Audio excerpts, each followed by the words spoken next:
Hello everyone, back to tuning into our latest vlog update here on Gavin Partridge YouTube channel. So we're going to be having a look at more opinion polling data.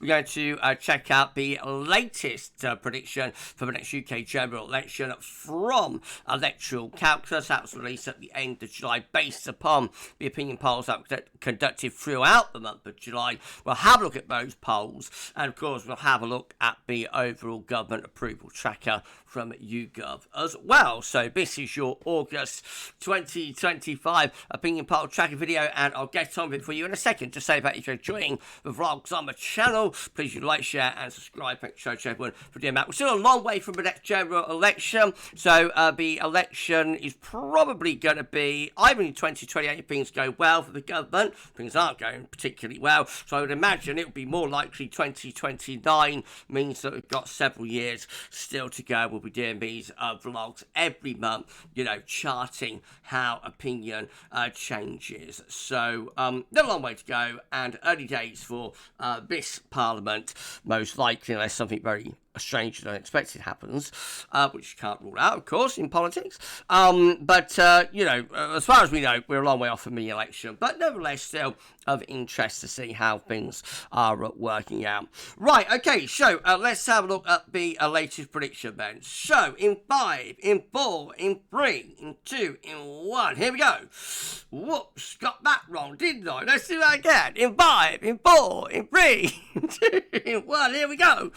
There we go, boom! And the latest prediction is reform short. I should really start the video and start again, but I'm going to keep it in, be a funny moment. Reform short, reform with an overall majority of 44 seats. So that means that we have seen a swing, we did see in July a swing towards reform, actually, because the month before the prediction was reform short 1 seat of an overall majority. Now we see reform with a majority of 44. So obviously during July, in those opinion polls, there was a subtle swing towards the Reform Party. So let's go through the numbers first. We've got our party columns just here: Conservative, Labour, Liberal Democrat, Reform, Greens, SNP, Plaid, and the others, along with the Northern Irish parties down there. 2024 votes and seats just there, and then the predictive columns are just here.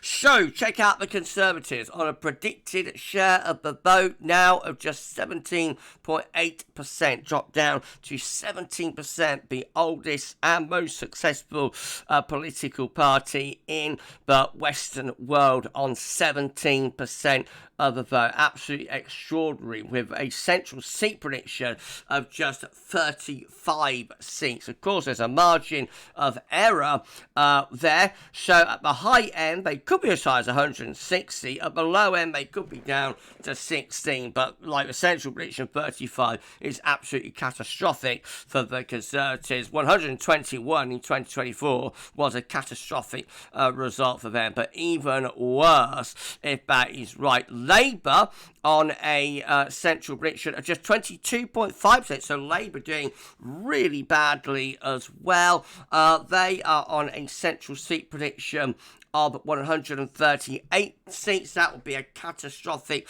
result for them. Their worst result, I think, since maybe 1935 or even 1918.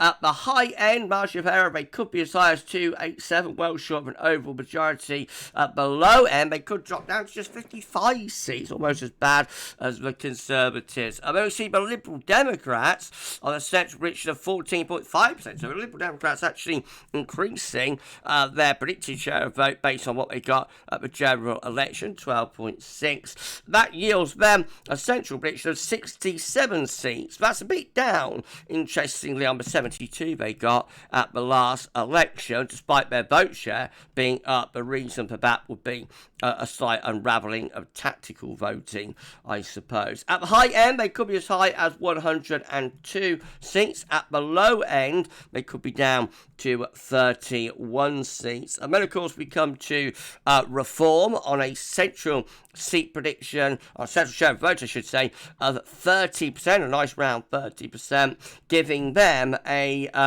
overall seat prediction of 347 seats. So despite only being on 30% of the vote, they get 347 seats. That's because everybody else is so catastrophically low with their share of the vote. Margin of error takes them into a landslide, 440 seats. They could be as low as 161 seats. We've got the Greens on a central prediction of 8.9% of the vote, up on what they got in 2024. They stick on 4 seats with central prediction, could be as high as 25, could be as low as 3.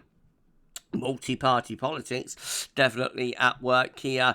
SNP on a central seat prediction of 32 seats. At the high end, they could be as high as 43, getting all seats in Scotland. At the low end, they could be down to just 10. And Plaid on 4 seats. At the high end, they could be on 8. They could be as low as 2.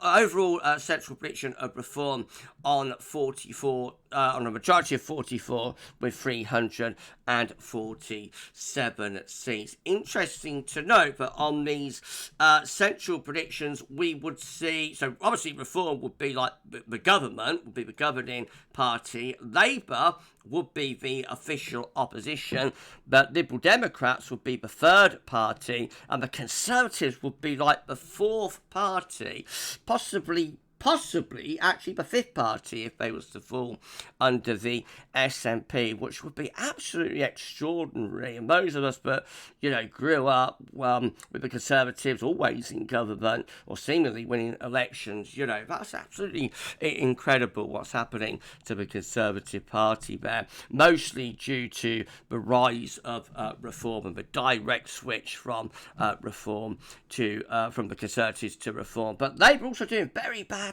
as well here for so early on in their government.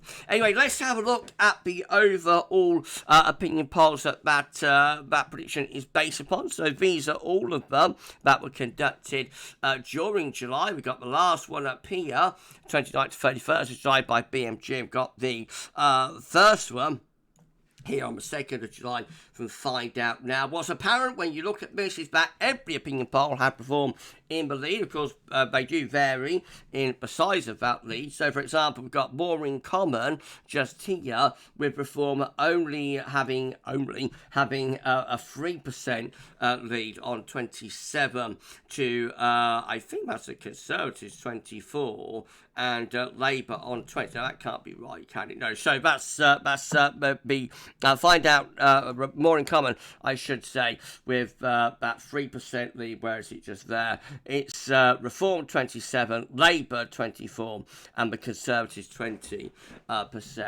Other polls, so much larger with the Reform lead. So the biggest Reform lead during July, I think, is Find Out Now, just here, which have Reform on 34% of the vote, Labour down to 20%, the Conservatives down to 16%, Liberal Democrats on 14%, and Greens on 10%, a 14% Reform lead in that poll. Freshwater Strategies had an 11% Reform lead, so Reform on 33%, Labour on 22%, Conservatives on 18%, and the Liberal Democrats on 14%. YouGov, the ever reliable YouGov, with a more modest Reform lead, 7%. So we've got Reform on 29%, Labour on 22%, and the Conservatives on just 17% with that one. Focal Data just here, that's a different pollster, with a 4% lead for Reform, 27% to Labour's 23%. Again, we've got Find Out Now with 10% Reform lead, 30% to 20% for Labour. Find Out Now tending to have bigger Reform leads, I think, compared to most other pollsters. Again, we see a 13% Reform lead just here And that one also is coming from Find Out Now. So Find Out Now tend to have bigger reform leads. Maybe they're picking up on something that the others aren't picking up on. Find Out Now was the closest to the result of the 2024 general election. So whilst their polls appear, compared to other polls, to be a little bit of an outlier in terms of the margin of the Reform lead over other parties, particularly over Labour, of course, as a second party. Whilst they appear to be a bit of an outlier, I wouldn't discount them because they, prove that they were very good at the last general election. But of course, you're only as good as your latest poll. Similar to you're only just in the weather, you're only as good as your most recent forecast. So just because they were successful last time doesn't necessarily mean they will be successful this time. But I wouldn't completely discount them. Anyway, JL Partners just here with a 6% Reform lead, 29% Reform, 23% for the Labour Party. Have we got any more that we could look at? Opinium, we've got to talk about them, I suppose. 7% Reform lead they found in that particular poll. So that was 32% Reform, 25% Labour, 17% for the Conservatives. All pollsters finding the Conservatives under 20% here, except the More in Common on that poll, which have the Conservatives at 21% and just there as well, 20%. So that's wrong. Most of the polls have the Conservatives under 20%, which is quite extraordinary. YouGov in this poll just here, 6th of December, July, actually have the Conservatives as low as 16%. Goodness gracious me. With Reform on 26% and Labour on 24%. And very close to Liberal Democrats. The Conservatives better, actually. Liberal Democrats were on 15% of vote. Reform are definitely in the lead. Reform definitely have a lead. The question is, how large is that lead? Is it large enough to get an overall majority, or is it the sort of lead that would yield Reform to a hung Parliament? Right, well, this is how the graph is looking. So, again, we've got our tracker graph here showing that Labour are still falling. So that's where Labour start off at the general election last summer. And since then, they've been on a steady, not that dramatic, but a steady downwards trend, really. And say not that dramatic, but it's not like a plunge like we saw in 2022 in the autumn for the Conservatives after the Leeds Trust budget, which really was like a dramatic plunge. It's not been as dramatic as that, but this is only over 1 year, really, and they've gone from like the mid-30% Labour to, they're hovering just under the 20%, so they've lost at least 10 percentage points in a year, and that's only their first year in government, so it is quite a quite dramatic movement, really. Reform rising and then levelling. Also, Reform start here. They end up just they're ending up just there right now, roughly around 30%. At the moment, they appear to be slightly flatlining, but Conservatives just ticking up ever so slightly into August, so maybe next month's track will be slightly better for the Conservatives. But having said that, they're still really quite low, and they're lower than they was like in the latter part of last year. So 2025 turning out to be a very bad year for Conservatives. Liberal Democrats have risen a little bit from where they was at the election, which is quite unusual for them. Normally they fall backwards after a general election, but they're pretty steady, and the Greens looking quite steady as well. I think the Liberal Democrats and the Greens will be pretty happy with how they are currently performing. For the Conservatives, well, they'll be tearing their hair out. For Labour, they will be very, very worried, I think, about what's happening to their polling. And, of course, Reform will be absolutely delighted with how things are going for them.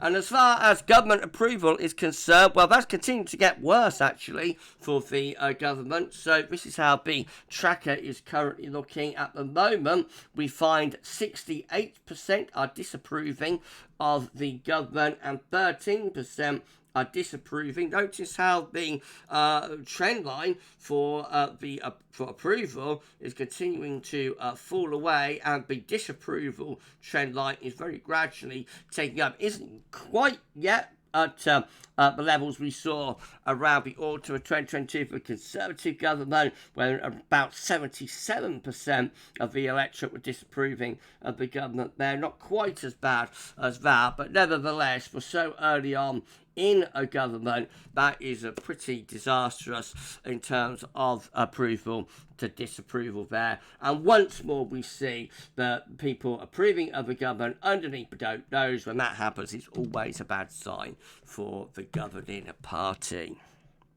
So things remain pretty grim for both Labour and the Conservatives.